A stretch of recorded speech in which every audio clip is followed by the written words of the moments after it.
out of the barn. Oh, we can put them in The there. barn. Okay. It's gonna rain again. Guess what I got in my pocket? Yeah. Guess what I got in my pocket?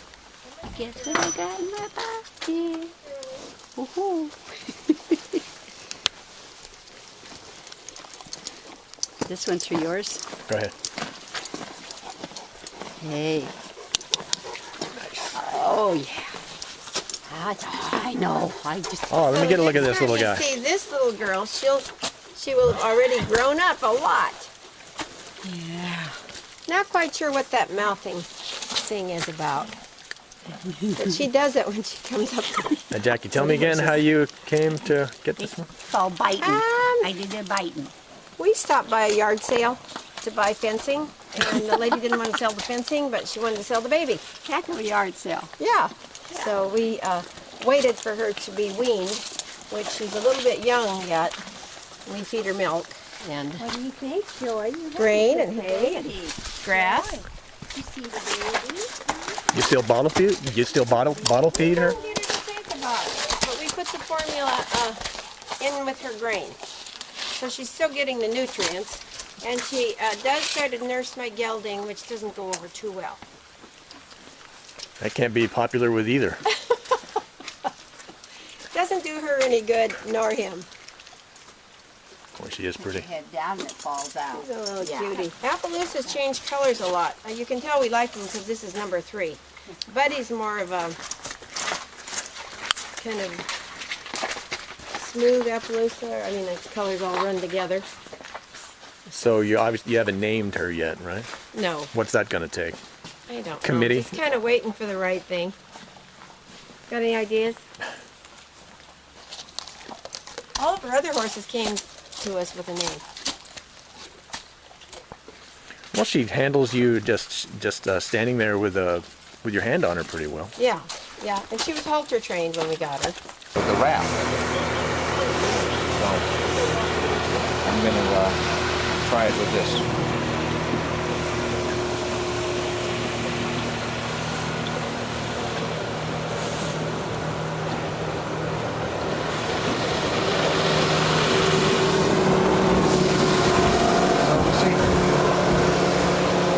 Run up this side of the river until you get to the next gravel bar up there. See those seagulls that are sitting on the gravel? Mm-hmm. Okay, and this section between the furthest boat you can see up there on the left, which is what, 500 yards, and this first boat on the other side, in king season, has 500 boats in it, 400 boats. It's plugged. All motoring. All motoring, all a certain distance apart, and they're all fishing for those kings that are.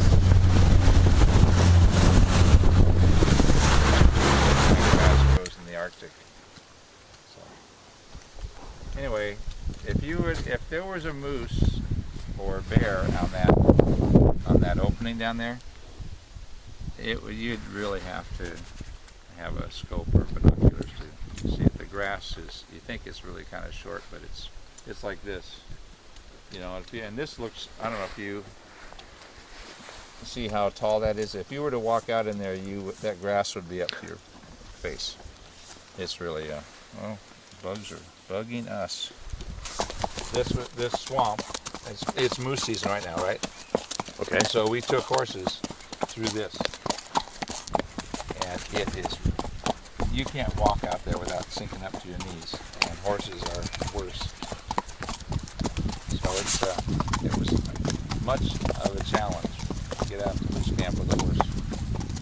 You know, when we had moose down, bag, brought the horses in to haul it out. And how did this guy do hauling that? Hauling moose? Tex has hauled one moose out. Tucker's not. Buddy's hauled a couple. You drag it out?